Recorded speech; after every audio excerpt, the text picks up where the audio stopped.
चौधरी गण भी पधार चुके हैं। सबका बहुत बहुत आभार प्रकट करते हुए और एक हमारे बीच में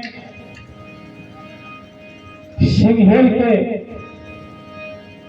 चौधरी श्री विक्रमा जी पधार चुके हैं। इस समय 85-90 के आसपास में है वो।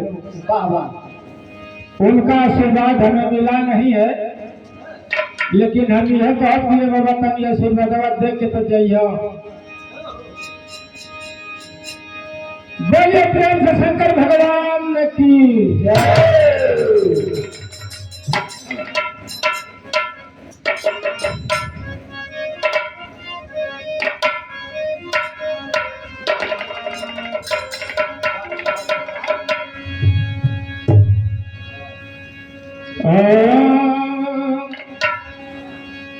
कहलेगा कि हो नयन कबो सुख के,